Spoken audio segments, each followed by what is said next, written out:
Your side at noon. Focused on you. As we go on the air at noon, nurses at St. Louis University Hospital are on strike. It's a 24-hour picket as the healthcare workers demand change.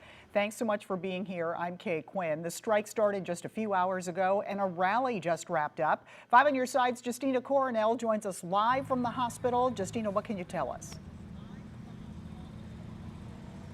Yeah, okay, so that rally wrapped up about 20 minutes ago, and we heard from several speakers. The nurses say they're motivated now more than ever to be on that picket line. Now, they're raising their voices to raise concern of some safety issues, retention, patient care, safe staffing levels, and workplace violence. Now, they believe a staffing shortage puts patients and the staff at risk. National Nurses Organizing Committee represent nurses at SLU Hospital. One nurse says in the last 2 years, the hospital has recruited 1,600 nurses, but it has a 30% vacancy rate. Now, the union and the hospital have been in negotiations since May this year. SSM officials released a statement saying in part, quote, since August 29th, the National Nurses Organizing Committee has declined to respond or counter our proposals on key wage issues. Negotiations can only make progress when both sides are motivated and engaged. Now, they also emphasize patient safety being a priority. One nurse tells us she has grave concerns. I have two issues. One is workplace violence. I myself was assaulted in this hospital. They've got to do more to increase patient safety and staff safety, and then nurse recruitment and retention. Now, this is a 24-hour strike, so nurses will be on the picket line until tomorrow morning at 6:59 a.m. Reporting live, Justina Cornell, 5 on your side. Thank you, Justina. There are new developments in the writers' strike in Hollywood. A tentative deal has been reached. The Writers Guild of America reached the agreement with an alliance of studios, streaming services, and production companies. The union must approve it before the strike officially ends. Writers walked off the job May 2nd over issues including staffing, payments, and the use of artificial intelligence in scripts. This agreement does not affect SAG-AFTRA actors and performers. They've been on strike against major Hollywood studios since July 14th. Workers at the GM plant in Wentzville, they are in their 11th straight day of picketing. We learned over the weekend the United Auto Workers strike is getting bigger.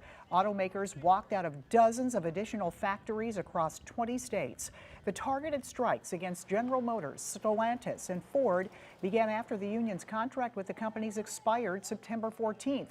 There have been no major breakthroughs in bargaining since that strike began.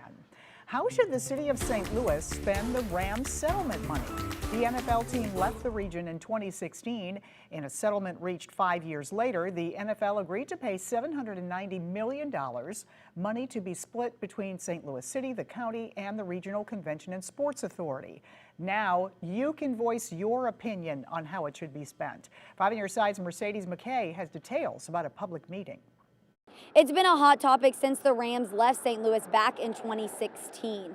$790 million, that's the full price tag of this settlement. $250 million of that is going straight to the city. Now, leaders want to hear how you want that money spent. Tonight is the first of several public meetings where you can share your thoughts. The meeting on Zoom starts at 6 p.m. That link is on the Board of Aldermen's website.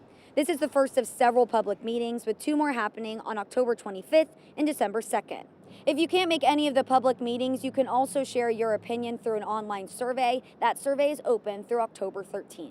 In downtown St. Louis, Mercedes McKay, 5 on your side. Missouri Attorney General Andrew Bailey is suing a South St. Louis clinic, accusing it of violating state laws on gender-affirming care for minors. The lawsuit says Southampton Community Healthcare is providing puberty blockers and hormones to minors without a comprehensive mental health assessment. That's now required under a new state law that took effect last month. A man shot by police in Afton has died. It's an update to a story we've been following for the past week. We learned that Carl Shue passed away over the weekend. Officers shot him Wednesday night outside his home on Rambler Drive. County police say officers fired when Shue raised 2 guns at officers while standing on his front porch. Another high school football game ends with violence. Police in Hazelwood say several fights broke out Saturday afternoon in the area of Howdershell and Dunn. near Hazelwood West High School. The game between Hazelwood East and McClure had just ended. Police say a crowd of nearly 100 students from both schools had to be cleared out.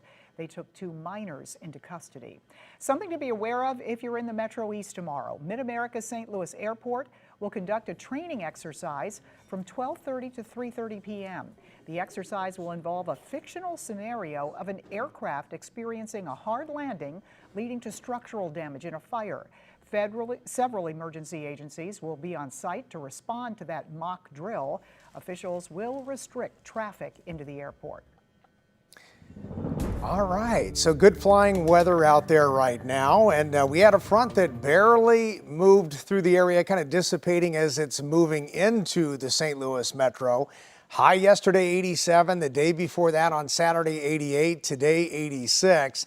So we're staying really warm. Keep in mind the average high is in the upper 70s. So no rain expected today. There's a little bit of a front coming our way for tomorrow night, and there's some better chances of seeing a shower or a thunderstorm in here. More on that in Maine weather. But we're dry right now. Had some patchy fog this morning, and it is clear down by the arch. 84 degrees already at this hour. So 38% on that humidity, and dew points have dropped a little bit as that front is again dissipating and pushing through. But we're in the 80s today, and we're sunny, and we're very warm. Patchy fog again tonight. Low 60s outside of St. Louis and about 67 in the city. Tomorrow, those chances of storms do ramp up only for a day. We'll talk about that in just a few minutes, Kay? We'll see you then. Thank you, Jim. New at noon, bicyclists are raising money for cancer research. 7 cyclists stopped by Ballpark Village this morning as part of Coast to Coast for Cancer. The Siteman Cancer Center and St. Louis Cardinals were there to greet them and cheer them on. It's part of a partnership with the V Foundation for Cancer Research. They hope to raise $1 million. It's a celebration in many respects. It's a commitment. And for all of us, it's a promotion of the fact that one team, it does take this one team coming all together to beat cancer. I'm personally doing this because I'm a 2-time breast cancer survivor, and I needed to show myself and others that cancer is not going to win, and that, you know, I've survived and I need to live my life because I am still here. This group of riders is on its way to Indianapolis. They'll ride about 80 miles a day. Still ahead, returning home, the next step for residents in Hawaii 2 months after a giant wildfire destroyed their homes. Plus, details about the transplant of a pig heart into a living person, what we know about the recipient, and worries the doctors still face.